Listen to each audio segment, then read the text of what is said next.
Good evening students.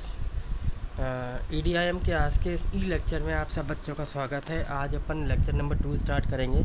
आपको याद होगा लास्ट लेक्चर में हम लोगों ने शुरुआत किया था कि इनोवेशन क्या होता है, उसका प्रोसेस क्या होता है और स्कोप क्या है इनोवेशन के।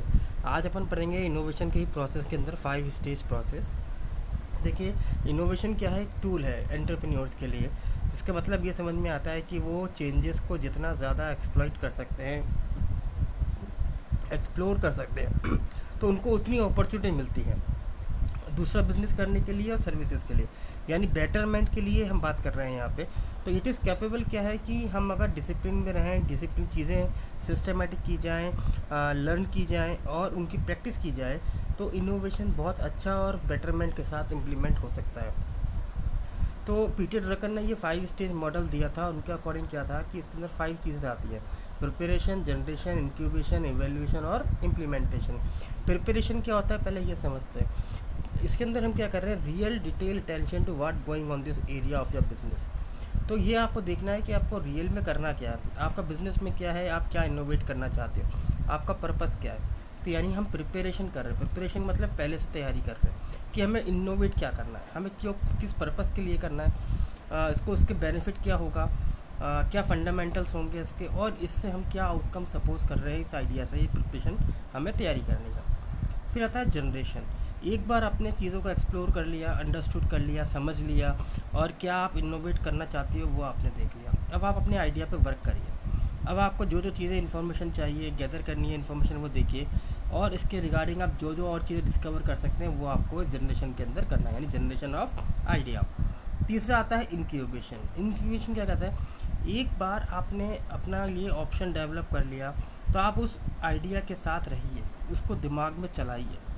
जहाँ भी आप चाहे सोते जागते उठते बैठते आपको उस आइडिया पे ही वर्क करना है। जब तक आप उस आइडिया पे पूरी तरह कंफर्म नहीं हो जाते, आपका ब्रेन कहता है कि नहीं अब आपका ये बेस्ट आइडिया है, उसमें से दिमाग आपको कह रहा है कि कितनी बार आपने सोचा, कुछ कमियां निकली, फिर आपने उसको और रिफ़ाइन किया, फिर और कमियां निकली, आपको रिफ़ाइन किया।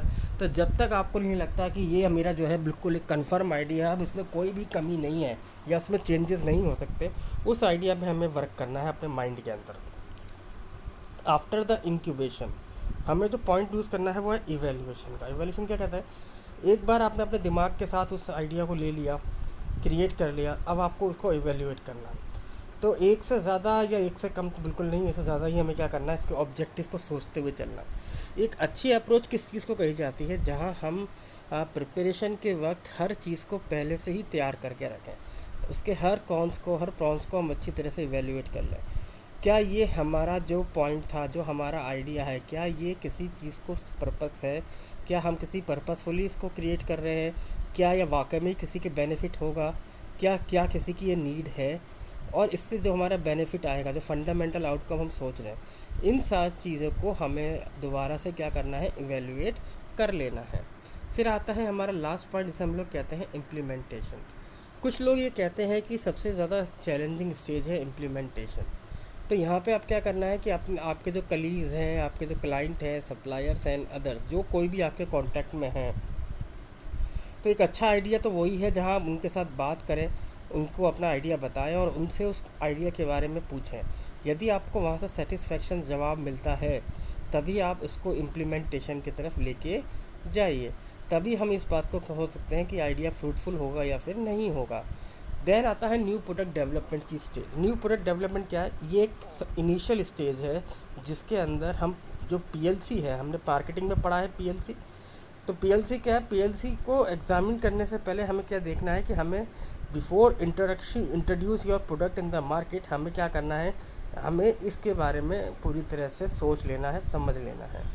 तो ये एक यूँ कहे कि मैन्युफैक्चरर के पॉइंट ऑफ व्यू से भी एक अच्छा स्टेज है। क्यों? क्योंकि इस प्रोसेस के अंदर आप सारी चीज़ें क्या है पहले से पढ़ने की और समझने की कोशिश कर रहे हैं। यदि आप चाह रहे हैं कि आप लॉस को प्रिवेंट कर सकें, बिज़नेस को लॉन्ग टर्म चला सकें, और जो आपका नया प्रोडक्ट है यदि वो ओल्ड प्रोडक्ट के बदले में आ रहा है और वो उसका प्लेस लेना चाहता है, तो ये ज़रूरी है कि आप इस इनिशियल स्टेज पे काम करें।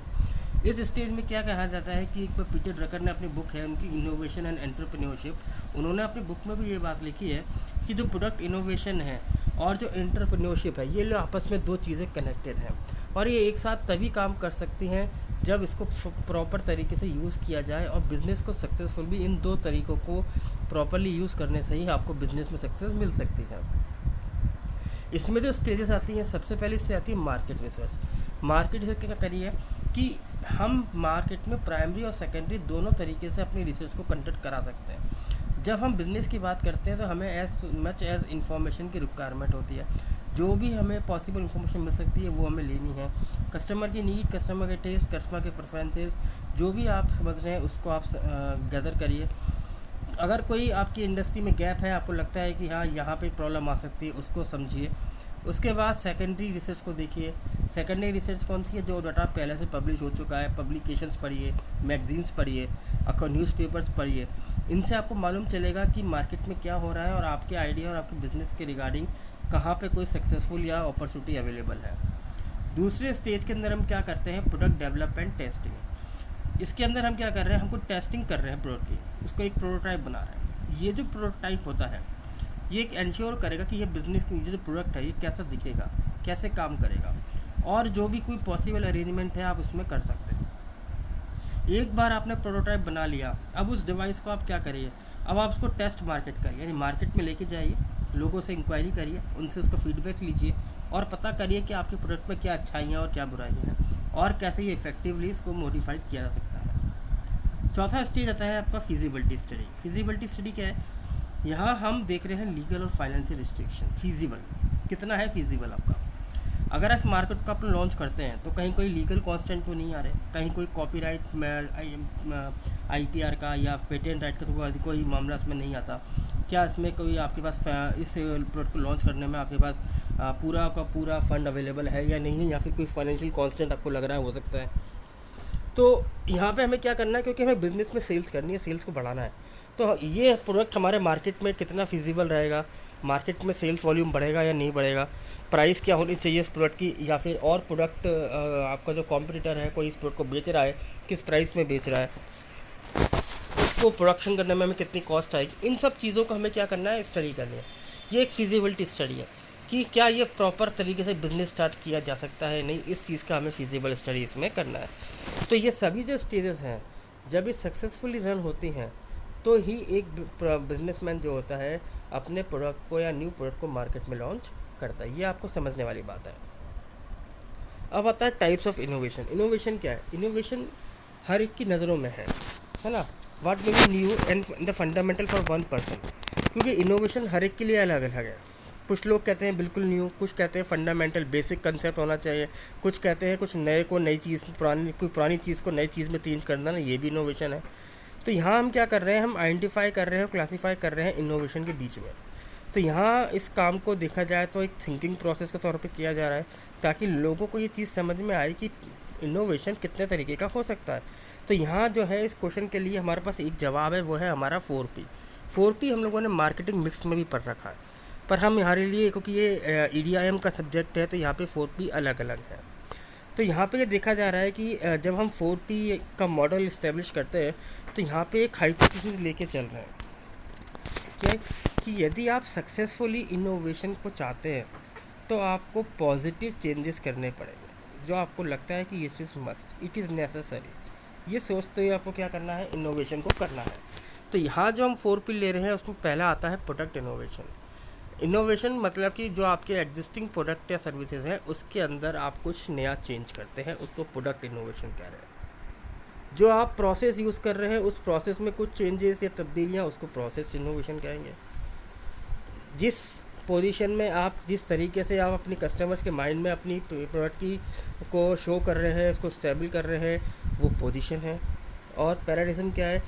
जो आप कंज्यूमर के माइंड को, मॉडल को आप चेंज कर रहे हो, उसको हम पैराडिज्म कह रहे हैं। अब इसको हम वन बाय थोड़ा सा इलॉबरेट कर लेते हैं। प्रोडक्ट क्या है? Innovation which introduce improve a product. कोई एग्जिस्टिंग प्रोडक्ट है, ओल्ड प्रोडक्ट है, उसको आपने कुछ चेंज कर दिया, एंड यूजर्स को कुछ नया चेंज करके दे दे। जैसे हमने एग्जांपल लिया यहाँ पे बिग बॉल पेंट। अगर आप देखें शुरुआत से लेके अब तक कितने सारे पेन्स आया करते थे पहले, अब धीरे धीरे उनमें चेंज होता गया। पेंसिल्स आप देख सकते हैं, ऐसे ही बहुत सारे एग्जांपल्स हैं जहाँ आप देखेंगे कि छोटी सी चीज़ पहले आई थी, उसके बाद उसके अंदर अब इतनी सारी तब्दीलियाँ हो गई। जैसे टाटा मोटर्स ने क्या दिया, उन्होंने सेफर काइंड ऑफ ट्रांसपोर्टेशन दिया। इसके अलावा इन्होंने safety issue, personal transport, problematic issues, इन सब चीज़ों को उन्होंने क्या किया, इंट्रोड्यूस किया और मार्केट में अपने प्रोडक्ट में चेंजेस करते चले गए।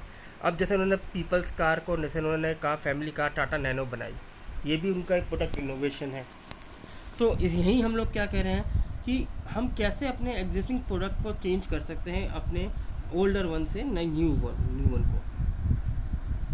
फिर आता है आपको प्रोसेस। प्रोसेस क्या कहता है कि जो भी प्रोसेस है आपका, जिस भी तरीके से आप एंड यूज़र तक अपने गुड्स को डिलीवर कर रहे हो ना, उसके अंदर आप कुछ छोटा मोटा चेंजेस या इंप्रूवमेंट्स करिए, कुछ नया आइडिया यूज़ करिए। ये इसलिए है क्योंकि हम यहाँ पे ह्यूमैनिटेरियन की इनोवेशन के अप्रोच को यूज़ कर रहे हैं। देखिए प्रोसेस क्या होता है, प्रोसेस लोगों के लिए सहूलियत करता है। जितना आसान चीज़ें होती हैं, प्रोसेस जितना आसान होता है, उतना कंज्यूमर्स को कंफर्ट रहता है, उतना कंज्यूमर्स को फ़ायदा होता है। जब टाटा स्टील ने कोरस को टेक ओवर किया था, तो वहाँ पे सबसे ज़्यादा कॉस्ट इफ़ेक्टिव ये steel producer in the world था कोरस। तो इसकी वजह ये नहीं थी कि आपका जो है वो है low cost labour, but Tata ने सोचा कि हम बेस्ट इन द क्लास बनाएंगे। हमारा जो ऑपरेशंस है वो इतना अच्छा हो जाएगा कि हम दुनिया को अच्छी क्वालिटी का स्टील दे पाएंगे। इसी वजह से उन्होंने कोरस को टेक ओवर किया था। तो ये एक प्रोसेस के अंदर भी हम देख सकते हैं, कुछ अच्छी चीज़ें हम कर सकते हैं।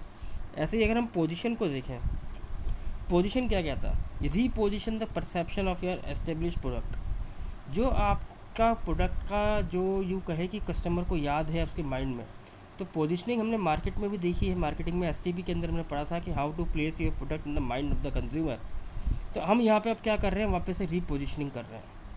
तो पोजीशन बेस्ड इनोवेशन कौन सा इनोवेशन होता है, ये वो इनोवेशन होता है जो कि कैसे प्रोडक्ट या प्रोसेस के थ्रू या सिम्बॉलिकली आपका कस्टमर आपके प्रोडक्ट को जानने लग जाए।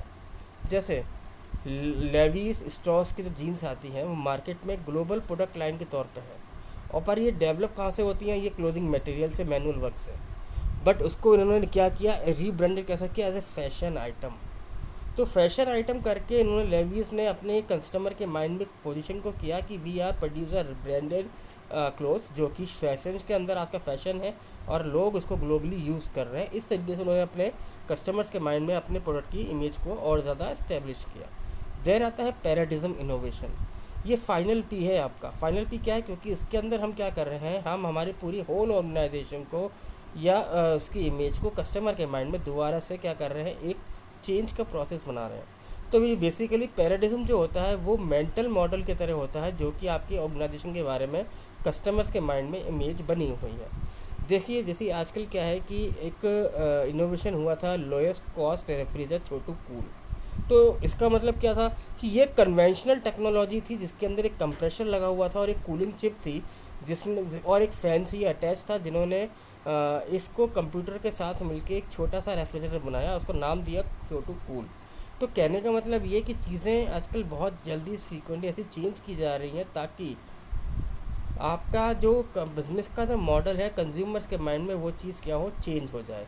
तो यही था बच्चों आज का अपना topic, innovation, types of innovation. I hope कि आपको समझ में आया होगा। Thank you very much.